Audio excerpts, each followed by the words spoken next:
busy Wednesday here on Fantasy Football Today, presented by BetMGM, the sportsbook born in Vegas. I'm Jamie Eisenberg. That's Heath Cummings. That's Robert Turbin.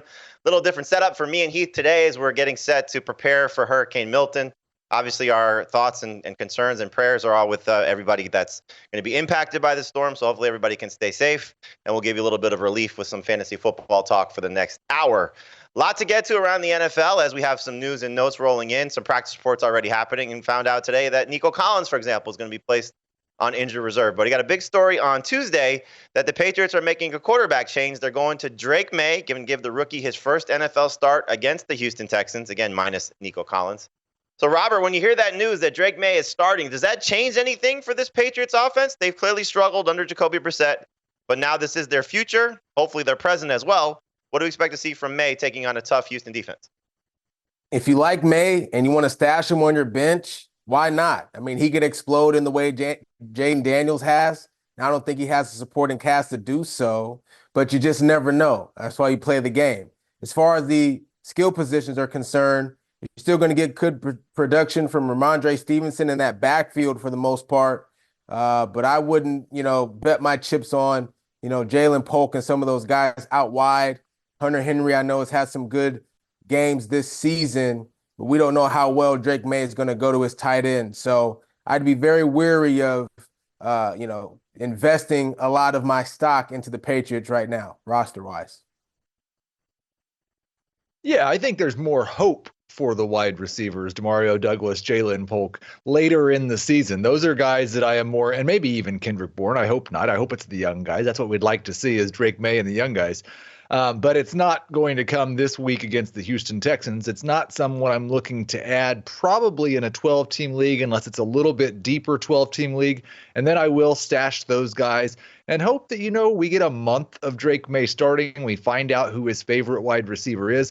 Robert mentioned the tight ends. We had a pretty good history of Jacoby Brissett targeting his tight ends in the past. I would not expect Maye to use them at the same rate, which will be better for the wide receivers.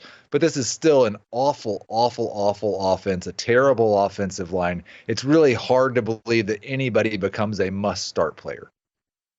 Yeah, and again, it's been up and down production for the backfield. Stevenson's coming off a strong game last week against Miami, but that was an easy opponent. I think you're still starting Stevenson across the board just based on his potential. But I am curious to see how Douglas does. He has 2 games in his last 3 with at least 9 targets. He seems to be emerging as the go-to guy, at least in the short and intermediate routes. We'll see if Drake Maye changes that and maybe leans on Polk or even Kendrick Bourne, who's now healthy, in the next several weeks. I just wish they would have started him against Miami because that was a much easier landing spot at home against a weaker opponent. Now going on the road just feels like a tough ask for Drake Maye to make his first NFL start. We don't know yet who's going to start for the New Orleans Saints, but we do know that Derek Carr is going to miss at least the next couple of games based on the report. Has an oblique injury that he suffered in Week 5 against the Chiefs. Could be Spencer Rattler, could be Jake Haener.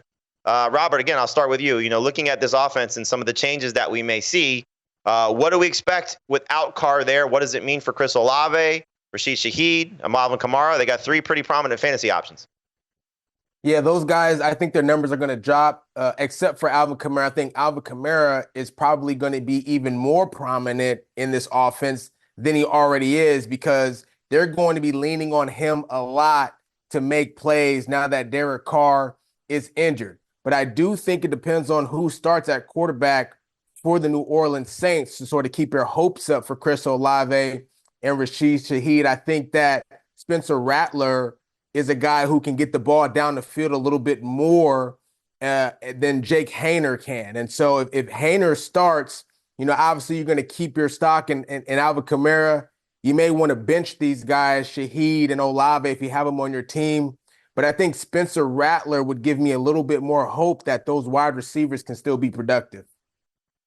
Yeah, I've got Shaheed and Olave as kind of boom bust number 3 wide receivers. I think you're going to be guessing each week which one of those guys happens to score a touchdown. I agree completely with Robert that Alvin Kamara remains fine. He's a number 1 running back. He's maybe the number 1 running back.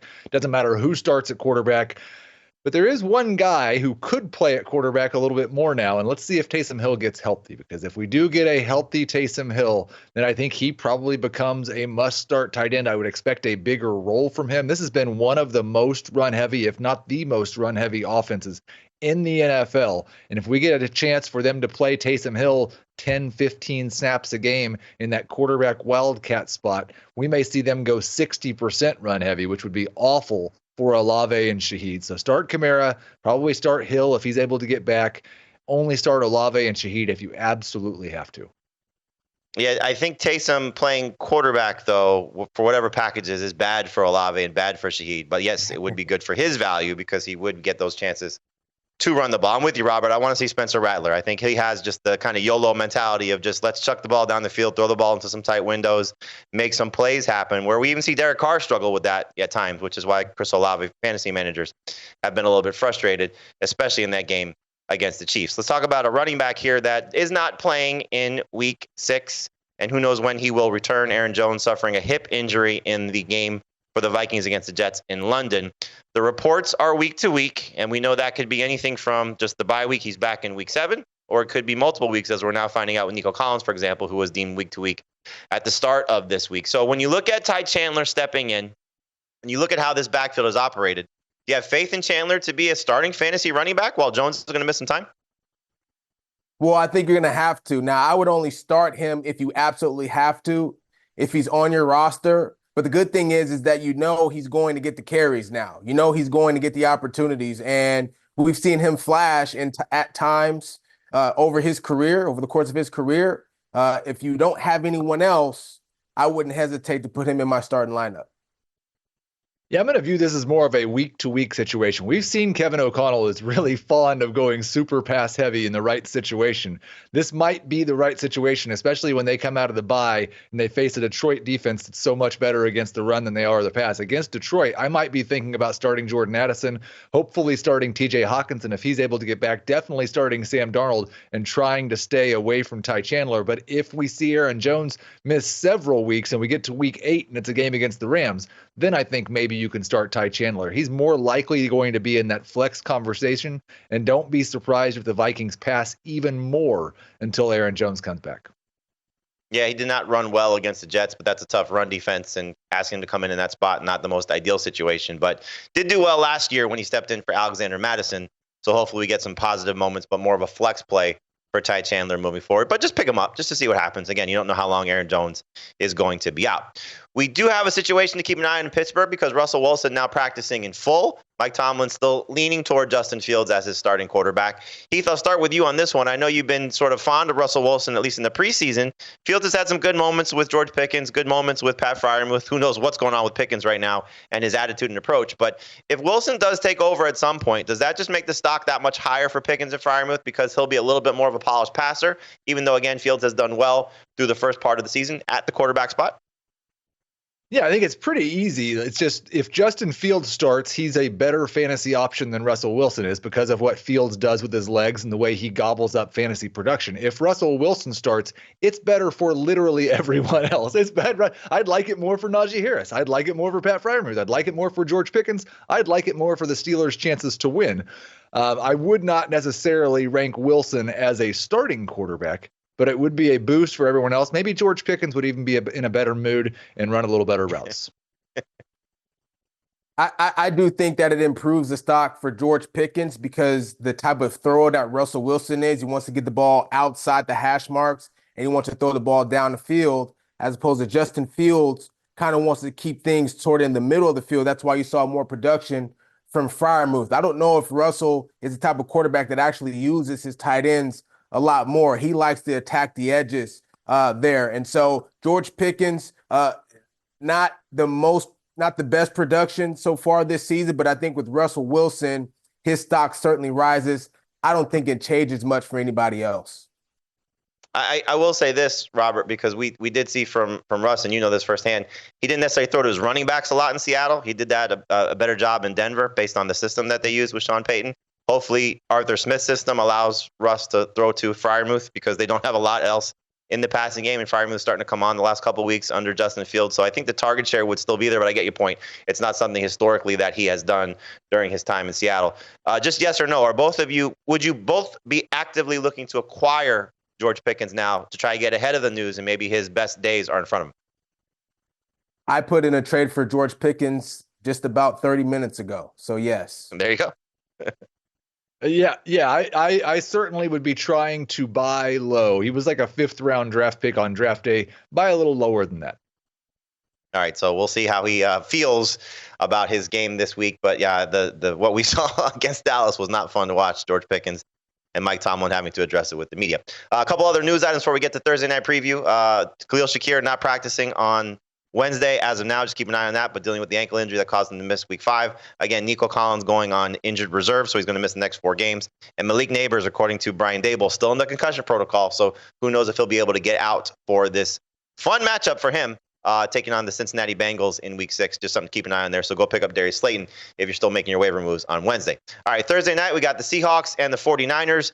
You know kind of what to do with the stars in this game. I think you're starting them. But the quarterbacks, there are some questions because Brock Purdy has not been a good fantasy quarterback. Geno Smith leads the NFL in passing yards, but he's not been the most consistent fantasy quarterback because he's yet to throw for multiple touchdowns in the same game. Heath, which quarterback do you prefer, and would you start both?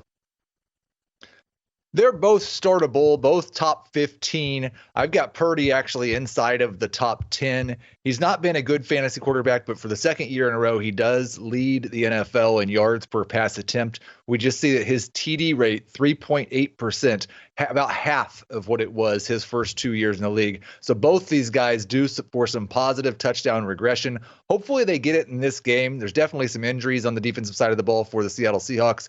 I like Purdy as a top 10 guy. I'm okay with Geno if you don't have a better option. Yeah, injuries to both sides of the ball, as you said. Oh, sorry, Robert. I just want to make sure we get enough time on this. So I'll come to you on the Seahawks receivers, and you can talk about Geno as well. But just looking at the passing game for Seattle, DK Metcalf feels like a must-start guy. JSN, borderline starter. I mean, when we expect him to throw, he usually does well. And Tyler Lockett, the unforgotten, guy here that everybody just seems to want to overlook because he continues to produce 11, 12 PPR points on a weekly basis. How do you approach these guys against the 49ers defense?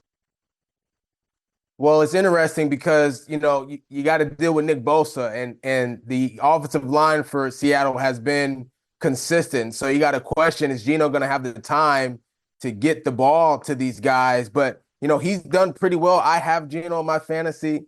He's done pretty well, particularly the last 2 games. But I would lean towards Brock Purdy in this one as well, Heath.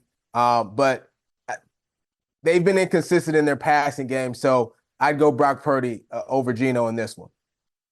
And then, Heath, just quickly on the 49ers receivers. Last week was bad for Debo, but great for Brandon Ayuk. George Kittle finds the end zone. In terms of the pass catchers for San Francisco, all must-start guys? They're all must-start guys. You should do that with the idea that on a weekly basis, one of them is probably going to be bad. You're not going to be able to predict on a weekly basis which one it will be. So if you have Debo, if you have Ayuk, if you have George Kittle, you just start them. Juwan Jennings, nothing more than a dart throw flex. Yeah, Jennings is someone you could probably drop in most leagues. And the reason we didn't make up the running backs is because you're starting Jordan Mason, you're starting Kenneth Walker. Those are both top 5 running backs. They've been special. And based on the injuries on both sides of the ball, they should be special in that game on Thursday night. Let's take one of your questions here. Thank you for sending them to us on Twitter or X. Use the hashtag AskFFT. We're going to get to a bunch by the end of the show, so keep them coming. Sarah wants to know, are we still starting Juwan Jennings, or should we start Darius Slayton in his place? So, Robert, I'm going to give you 2 scenarios here. You have no Malik Neighbors. It's easy to start Darius Slayton. But what if Neighbors plays? Are you going Jennings or are you going Slayton in their games in week 6? I'm still going Slayton in this particular situation. You can see that Jennings now, his target share is going to continue to decrease now that Brandon Ayuk has remembered now how to play football. So I'm going Darius Slayton in this situation. I would also, just with the hope that, Neighbors does not clear the concussion protocol by Thursday and you get the big production from Slayton, who has 4 touchdowns in a row in the last 4 games that he's played without Malik Neighbors on the field. All right, we're going to take a break right now. We come back and get into the roster trends, the moves that you made on Tuesday night, the most added, the most dropped, the most traded. We'll show you those lists and break it down for you next on Fantasy Football Today.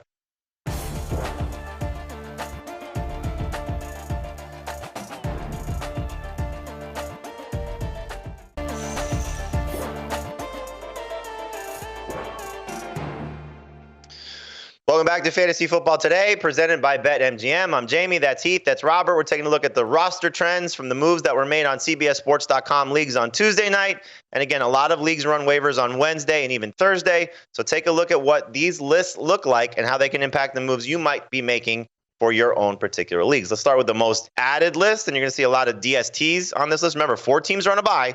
So you might have to replace some pretty prominent fantasy options. And the Eagles, what a matchup they have against Deshaun Watson and the Browns. Watson takes a lot of sacks. Hopefully the Eagles are rested coming off their bye week, but we're not going to spend a lot of time on them. I want to talk about Tank Bigsby. And Robert, I'll come to you. Looking at what we saw last week against the Colts, 13 carries, over 100 yards, scored 2 touchdowns. We got Travis Etienne maybe dealing with a shoulder injury. But in the game prior to that, Bigsby had 7 carries for 90 yards against the Texans. Is Bigsby now the best running back in Jacksonville? I still think it's Travis Etienne, but Tank Bigsby is certainly on his way. Certainly someone I would have on my roster, on the bench, and ready to start at any point or put at a flex position at any point when needed. I think this is going to become more of a 1-2 punch eventually in Jacksonville. Heath, if Etienne misses this week's game, what do we view Bigsby? And would you start Bigsby if Etienne plays against a Bears defense that is top 10 in most fantasy points allowed to opposing running back? Yeah, I would be looking at it more as Etienne is a low-end RB2, Bigsby is a flex, and if Etienne's out, then Bigsby's kind of ranked where we were ranking Etienne at the beginning of the year, because at the beginning of the year, we thought Etienne was pretty close to a workhorse running back, or the closest thing we have in the NFL anymore, and that makes a guy close to a top 12 guy. So if there's no Travis Etienne, it's must start Tank Bigsby. If not, if they're both there, they're kind of both right around that RB24 range. Tyrone Tracy also on this list, and he had a great game against Seattle, over 120 rushing yards. Eric Gray did start the game, but he fumbled going in for a touchdown, and Tracy took over. We don't know if Singletary is going to play this week against the Bengals, another great matchup. So, Robert, how do you view the Giants' backfield with Singletary, without Singletary, and what Tracy did last week against Seattle? Yeah, he did have a good game last week, but I wouldn't invest heavy into either one of these guys in New York. To be quite honest with you, the offense is going to be centered around Daniel Jones. They're going to want to get the ball on the perimeter to their wideouts, especially if Malik Neighbors ends up healthy and passing the concussion protocol to be able to play this week. But if you do have Tyrone Tracy and you don't have to play him, I wouldn't this week. All right, so Heath, we're looking at the rankings as if Singletary is not playing yet. The Giants are hoping that he does come back against the Bengals. Again, great matchup. So if Singletary does play, would you even consider using Tracy as a flex option based on what the first 3 games of the season looked like, first 4 games of the season looked like, without Singletary was dominating the workload? No, I think if Singletary comes back, you're going to have to see how the workload is split. It's hard to believe that the Giants could completely just brush off what Tracy just did, but Singletary is a professional running back who has ties with Dable all the way back to their days together in Buffalo, and so I don't think he's just going away. I still would expect when Singletary is healthy, he's going to play a majority of the snaps, so I'm probably not going to want to start either one of these guys, maybe more of a poor man's Jacksonville situation where they're both somewhere around RB30. It is a great matchup, though, against the Bengals, so we'll see how the Giants decide to use both of those guys. But we'll see how Tracy builds off of that game against Seattle going into this game in Week 6. Let's look at the most dropped players on CBSSports.com leagues from the waivers that ran on Tuesday night. We always like to see, is there somebody that you may have given up too soon? And really, when you look at this list, the one name that jumps out to me, Heath, is Dontavian Wicks, because we were saying go all in on Wicks, to a certain extent. But there was no Romeo Doubs last week, with no Christian Watson. Doubs expected to return in Week 6. We don't know if Watson's going to return in Week 6, but our fantasy managers giving up on Wicks too soon. I think so. Yeah, I see Wicks and Leggett both kind of in that same situation. Listen, it's been really, really bad for Wicks basically all season, but especially the last 2 weeks when it comes to catch rate. He has a 35% catch rate on the season. He was close to 67% last year. It's also a really small sample size, and you don't really get to be an NFL wide receiver if you can't catch. The guy can catch. That's probably not going to continue to have this type of problem with the reception percentage, and he's earning targets at such a high rate. That's the type of skill that you can generally count on. So you can see I've still got him as a number 3 wide receiver this week. I still might have to start him in some leagues. Those 13 targets he saw 2 weeks ago, Romeo Doubs is on the field for that game. So I don't think Doubs is going to cut into his target share that much. I do think he's going to start catching the ball again. Robert, rank the Packers receivers for me this week without Watson, then rest of season when Watson hopefully returns. Well, Reed's number 1. There's no doubt about that. He's been the most consistent player for them. And you said without Watson, right? Without Watson this week, and then when factoring in Watson moving forward. Yeah, well then Watson would come in at number 2 moving forward, no doubt about that. But I agree with Heath on Wicks. I wouldn't give up on him too soon. And then we'll see what Dobbs does. You always get that potential squeaky wheel game, but he did get suspended for contract detrimental to the team. Who knows how much that weighs in on Matt LaFleur, and in terms of Jordan Love, how they will go to Dobbs in this matchup for the Packers. But we'll see how Dobbs and Wicks clearly work together now that Dobbs is back on the field. All right, let's take a look at the most traded players for week number 6. And for a long time, we had the 49ers running backs on there. I'm curious to see if the Jordan Mason and Christian McCaffrey still on the list. They don't even crack the top 12 at this point. So you got Garrett Wilson and Devontae Adams. That's interesting, Robert, because we're waiting to find out if Adams is going to come to the Jets via trade. Wilson would clearly be impacted by that. Do you have any interest in trying to acquire either of these two guys, or are these both sell-high candidates, knowing that they're going to clearly negate each other once they're on the same team, if in fact that does happen? If I had to choose, I'd be more intrigued about acquiring Devontae Adams, just because you don't know where he's going to end up, but you feel like he's likely to end up somewhere much more productive than the Raiders. Where Garrett Wilson, on the other hand, it just feels like that team and that franchise, for this season at least, is going into a little bit of a flux. And so can you trust the production down the road? I'm not so sure. So I'd be more interested in Devontae Adams at this particular time. I think I agree with that sentiment. The one thing about Garrett Wilson, though, if you want to gamble on this, if you are trying to get him and maybe get him cheap, because you could say, hey, look, I'll trade for him, but we know Devontae Adams could be coming to the Jets, so his value is going to be lower. And then a trade does not happen to the Jets. And then Garrett Wilson coming off a 22-target game, you know that Aaron Rodgers will have to lean on him. It could be a gamble that you want to take. So try maybe get Garrett Wilson cheap if somebody's willing to part with him, with the idea of he's going to lose value when Devontae Adams comes on board, again, if that happens. Heath, quickly, just lay out the scenario, because Tyreek Hill, now is probably a good time to try and trade for him. Fantasy managers can't use him because he's on a bye. You still have at least one more game without Tua Tagovailoa. He can't come back until week 8. But you're a little bit concerned about the end of season schedule. So give me the pros and cons of trading for Tyreek Hill right now. Well, I think the pros are that Tua might be back in week 8. And if Tua is back in week 8, we're probably going to get a 6-week stretch of Tyreek Hill as one of the top 5 wide receivers in fantasy football once again. And right now you can buy him a lot cheaper than that, because he's been so awful with the other quarterbacks. And there is still a chance that Tua doesn't come back. The only downside that I see to that idea is we saw this Dolphins offense really sputter down the stretch, really the past couple of years, but especially last year in cold weather. You get to November 28th for this team. They are at Green Bay in a night game.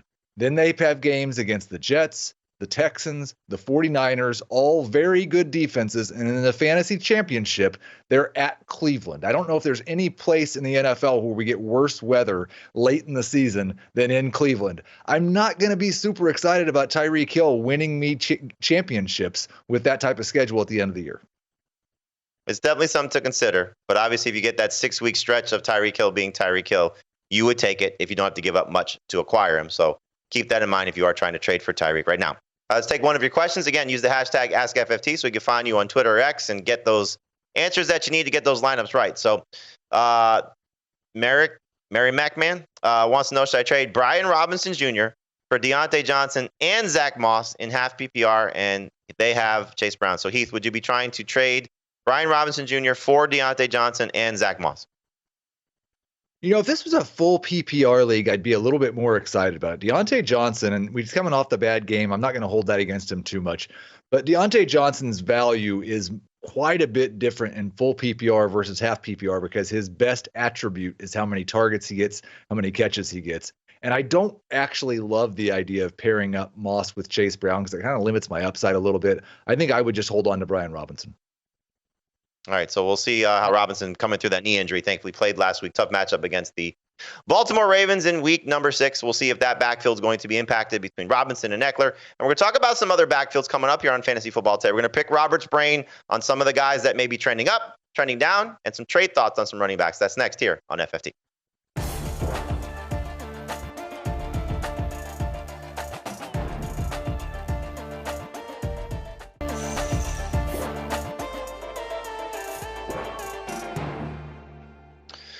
Welcome back to Fantasy Football Today, presented by BetMGM. So we have a running back on our show. His name is Robert Turbin. We're going to lean on his expertise and talk about some backfields here that have been a little bit questionable. Maybe some things that are changing based on the backup taking over the starter's role. But let's find out what Robert's thoughts are on a couple of these backfields that might be struggling. And in the case of the Atlanta Falcons, Bijan Robinson was supposed to be one of the top running backs this season, but Robert, he's just not getting the job done. Tyler Algier is stepping up. Now, I've made the case he's one of the best buy low candidates this week because I love the matchup against the Carolina Panthers. Are we going to see Bijan Robinson look like the prospect we were told he was going to be and the superstar that he think he's capable of being? Is it going to happen this week against the Panthers? And what are your thoughts on Bijan moving forward? There's a good chance it happens against the Panthers this week, just because of obviously the Panthers not being a very good football team. But the fact of the matter is, Bijan Robinson is not an in-between the tackles type runner, and so you're expecting production, and they're trying to make him an RB that he's not. He's a playmaker, and so they have to use him as such, and that's why you're not seeing the numbers from Bijan Robinson as expected. But I think as the season continues to progress, he'll get more opportunities. He'll have a good game this week for sure against the Carolina Panthers. Heath, if he does have that good game, are you selling Bijan because of what the first 5 games have looked like? I don't think I probably am. I do think like that what Robert said is illustrated in Tyler Algier's numbers, because that guy's averaging 5.4 yards per carry. That guy is a between the tackles rusher. So it's going to be a bit of a committee there in Atlanta, but I don't know that one game is going to boost his value back up into first round value. And the running back landscape's pretty iffy as it is. So if I can get a good game out of Bijan Robinson, I'm probably just going to hold on to him. All right, so let's get that game because he needs it against the Carolina Panthers. And Breece Hall needs one against the Buffalo Bills. You're talking about one of the worst run defenses that we've seen in the NFL, certainly one of the best matchups from a fantasy perspective. Buffalo number 2 in most fantasy points allowed to the position. But Robert, similar to Bijan Robinson, Breece Hall has not been the fantasy running back we've been promised. Is that going to start to occur now that there's a head coaching change and maybe things start to look up for Breece Hall starting with this matchup against Buffalo?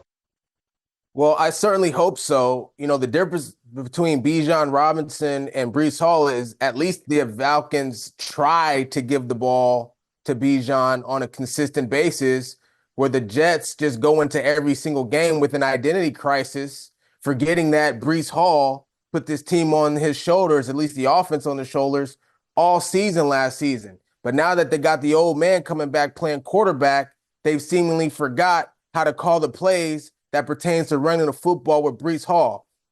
Hopefully they get back to that with the new head coach and maybe a new change to the guard there, because that's all that needs to happen right now with Breece Hall. He just needs the opportunities, and he's not getting them on a consistent basis right now. Same question, Heath. Breece Hall goes off against the Bills. You trying to sell him or trying to buy him? No, and both of these running backs have fantastic late season schedules. It's still probably a little too early to be looking at this with any type of certainty, but you look at Breece Hall down the stretch, last 4 games against the Dolphins, the Jacksonville Jaguars, the Los Angeles Rams, and this Bills defense. Breece Hall could be that league-winning running back. I'm holding on to him, and I'm certainly trying to buy low right now. All right, I want to ask you, Robert, about Nick Chubb, because the practice window was open last week for him to return from last year's devastating knee injury they suffered in week 2. He looks good in practice, but it's practice. Still, that's Nick Chubb.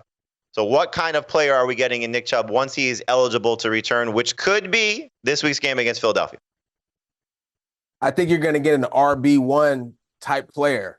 I know that's difficult to say. You wouldn't always say that about a player, especially coming back from injury and not having to start a year. But there's unicorns in this NFL. I've played with some of them. All right. Nick Chubb is one of those guys. All right. Doesn't need much to get ready. Once he's back, he's going to be the Nick Chubb fantasy managers have always seen. And I look forward to it. Keith, can you buy that behind that offensive line and the quarterback play that we've seen in Cleveland? Because we thought that Jerome Ford would have some good numbers. Clearly, he's not a unicorn like Nick Chubb. But Ford has struggled for the majority of the season. So can you buy what Robert is selling that we're going to see the best of Nick Chubb to close the year? I don't think there's any comparing Jerome Ford to even 75% of Nick Chubb. What I hope is, and we heard this before the season, that the Browns had a plan to go more pass heavy and they weren't going to be this run first offense they've been. When Nick Chubb gets back, that should change. What you've seen from Deshaun Watson the first month plus of this season, there's absolutely no reason to be throwing the ball 35 times a game anymore. We need to run, and run some more. If Nick Chubb gets the volume, then I do expect he will be an RB1 like Robert's saying. Might be a good idea if your fantasy team is in a good spot and the Nick Chubb fantasy manager is struggling. Make a trade for Chubb, and then when he comes back, we do see that unicorn-type performance that he is definitely capable of delivering. All right, 3 guys that I want to ask you about to trade for or trade away, and they're in some different situations. Chase Brown, James Conner, Chuba Hubbard. So, Robert, I'll start with you. Chase Brown, coming on, looking like the best running back for Cincinnati. Zach Moss got a little bit of an ankle injury. Trade for him now with the idea that the best is yet to come, or trade him away while his value might be high, knowing that Moss is still going to be at least a factor while he's healthy? I trade him away. I trade him away and get some good value in return, particularly if you have some other needs at other position like wide receiver, maybe tight end or something like that, quarterback in a 2-quarterback league. I trade him away while his stock is high. All right, we'll see, though. If Moss misses time, Chase Brown could be a monster, but it's not a bad thought that you're maximizing his value now before Moss does play through this ankle injury against the Giants and maybe continues to be the third down back and significant factor as we saw through the first 5 weeks of the season. James Conner, Heath, has been a star, and I know I was concerned because of his age, but he's, so far staying healthy and doing everything that James Conner is capable of doing. Trade for him if you're looking to acquire a running back, or trade him away before a potential injury occurs for a running back that's almost 30. If I'm trading for him, it's not now. I'm waiting till we get closer to the trade deadline to make sure he's still healthy. And then if I've got a contender, maybe then I'm trading for James Conner. If I'm having to make a trade this week, I'd be more likely to trade him away just based on the age, based on the injury history, and just based on the fact that, listen, it couldn't have gone much better than it has for the first month. I think it's more likely if you sell now that you're selling higher than what you're going to get rest of season than lower. All right, so we'll see if James Conner can avoid the injury. He's missed basically 3 games in 5 of the last 6 seasons, but so far doing a fantastic job for the Cardinals. All right, last one, Robert, for you is Chuba Hubbard, He's been a star since Andy Dalton has taken over, but we know what's looming, and that's Jonathan Brooks, but we just don't know when Brooks is going to come back. So is it a good time to trade for Hubbard while his value might be cheap, even though the production is great, or is now the time to just sell him because Brooks is going to potentially take his job? Yeah, this is another one that I'm selling. I trade him away, and again, try to get some good value for him while his stock is high. In return, he's been very productive all season long. He's been very consistent, so the production is going to be there. But before more hands sort of come into the kitchen, you should trade him away in this situation. Yep, sell high. It's not a bad call, and again, we're waiting to find out when Brooks' practice window is going to be open. Then he'll have 3 weeks to get back on the field. And I think by the end of the season, Jonathan Brooks will be the best running back for the Carolina Panthers. All right, one question before we take a break. And again, we have a big mailbag coming up at the end of the show. Nathan wants to know, who would you rather have on your roster for the long run? Zach Charbonnet, Chase Brown, or Tank Bigsby? So, Robert, you talked about Bigsby already. You talked about Brown. Haven't touched on your team, the Seahawks, with Charbonnet. Which of these running backs would you rather have for the rest of the season? I think I got to go with Chase Brown. in this situation. I think the Bengals are kind of leaning towards him a little bit more. He's been productive. This is a difficult one because Tank is really good, but I'm leaning towards Chase Brown in this question. I would as well, Heath. Chase Brown for you, based on you shaking your head. So, absolutely. Yep, Chase Brown's got seemingly the most upside of that trio. All right, we're going to take a break right now. We come back and get into start, bench, cut, everybody's favorite game. We'll see what the guys are doing in terms of who's going to be in their roster, who's going to be on their bench, and who they're kicking to the curb. That's next on Fantasy Football Today.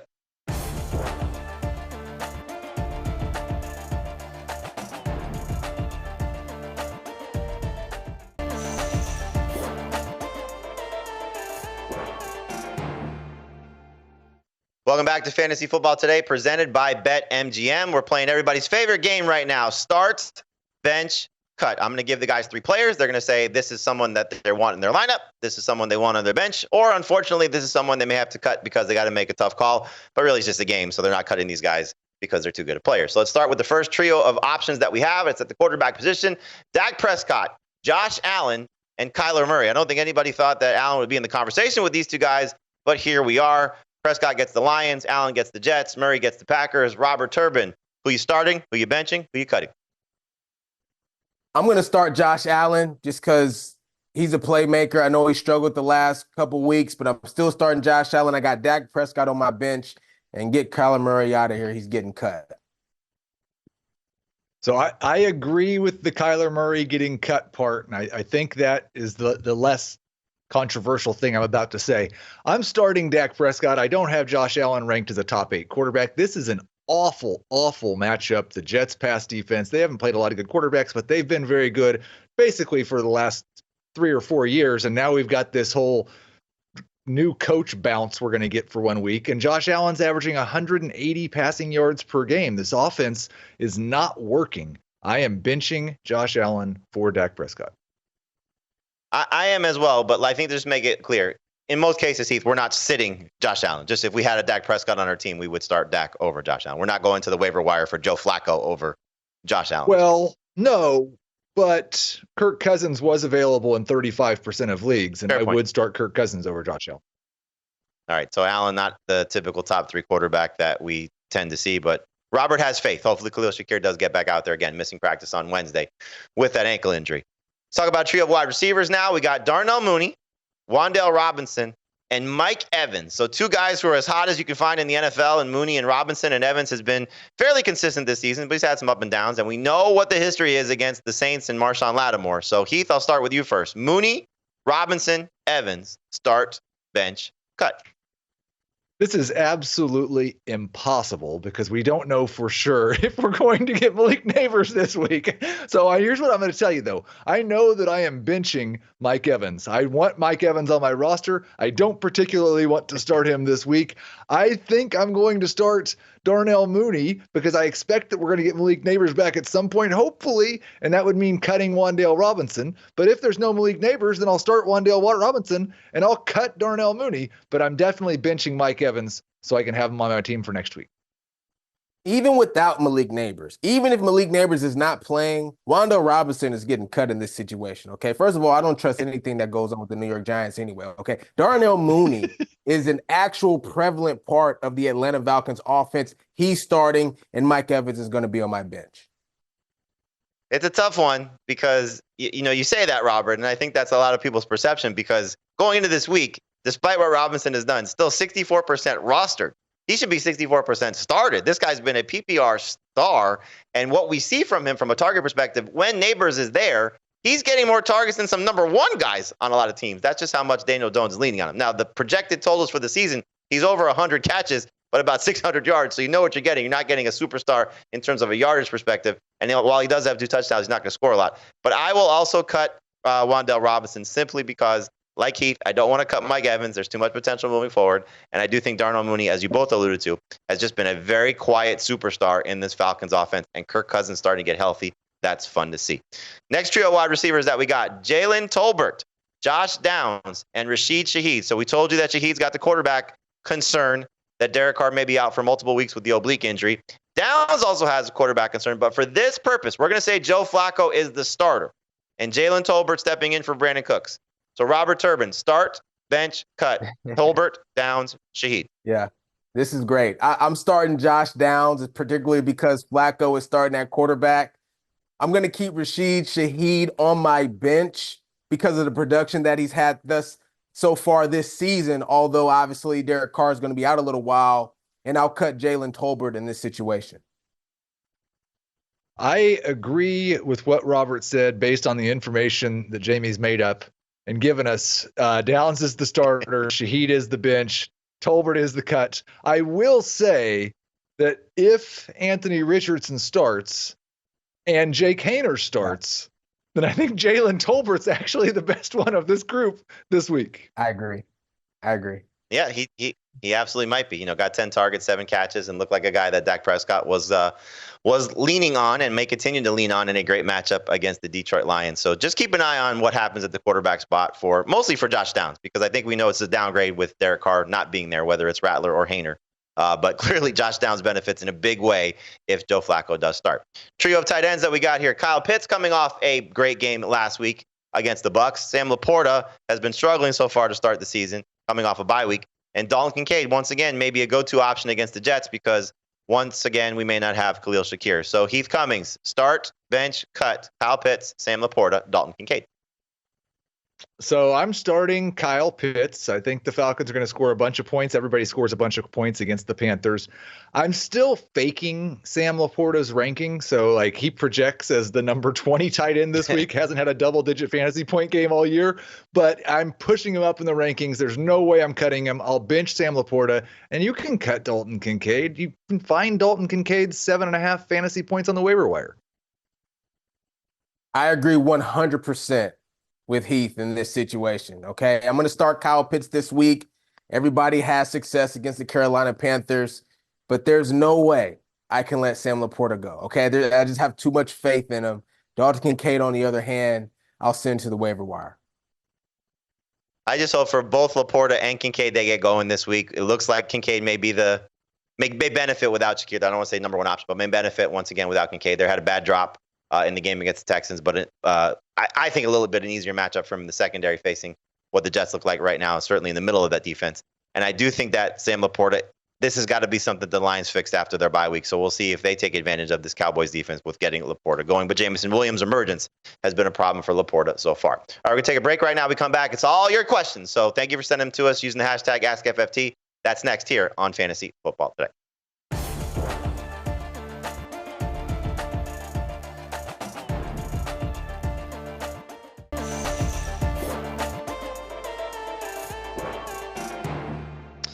Welcome back to Fantasy Football Today, presented by BetMGM. It's now time for all of your questions. Thank you for sending them to us on X, Twitter. Use the hashtag AskFFT. And we'll start with this one from Excellence of Execution. Here we go. Just got offered this in a 10-team PPR league. Give up Chase, I'm assuming Jamar Chase, and in return get James Conner and Chris Godwin. I already have Derrick Henry, Alvin Kamara, and Jerome Ford as my running backs, but that's really it. So, Heath, would you give up Jamar Chase to get Conner and Godwin? No chance, especially in a 10-team leagues are about elite players. You've got two of the top 3 running backs and maybe the number 1 wide receiver. Keep Chase. Yeah, I would agree. It's not exactly the offer that would knock me off my chair in trading Jamar Chase. All right, next question. I have Ken Walker. He has ETN. Would you trade Tank Bigsby for Zach Charbonnet? So, Robert, would you rather have swap handcuffs, or would you rather keep one on each team with the chance of maybe getting the starter on both of those teams? I'm keeping Bigsby in this situation. I would not trade for Charbonnet at all. Right. So the thought is, do you want to have your running backs locked up, or at least 2 potential starting running backs? And I was leaning toward the latter. So you have Walker, keep Bigsby, and maybe you have the best running backs in Seattle and Jacksonville. Next question. If Devin Singletary does not play this week, would you start Tyrone Tracy or Bucky Irving in PPR league, Keith? If there's no Singletary, then I'm starting Tyrone Tracy for sure. Yeah. I'm probably still starting Tracy even if there is Singletary. All right, one more. Start 2, Robert. Rico Dowdle, Bucky Irving, Jalen Tolbert, Josh Downs. And again, let's assume that Joe Flacco's starting. So pick 2 out of Dowdle, Irving, Tolbert, Downs. Yeah, give me Rico Dowdle and Josh Downs. All right. If there is Anthony Richardson starting, would that be Tolbert over Downs? It would definitely be Tolbert over Downs if Anthony Richardson is starting. All right, so keep an eye on the starting quarterback there for Indianapolis against the Titans. Next question. Flex 1, Heath, Ramondre Stevenson, Jackson Smith-Njigba, or Michael Pittman, and again, factoring in the quarterback situation for the Colts. So we are flexing Pittman if Flacco starts. We are flexing Ramondre Stevenson if Anthony Richardson starts. All right, so just keep an eye on again if what happens there with the quarterback situation there in Indianapolis. All right, that'll do it for us in terms of our Ask FFT. It'll do it for us in terms of our show. Again, please stay safe for everybody dealing with Hurricane Milton. And we will talk to you again on Friday here on CBS Sports Network. But check out our Fantasy Football Today podcast, wherever podcasts are found. For Heath Cummings and Robert Turbin, I'm Jamie Eisenberg. Thanks for watching.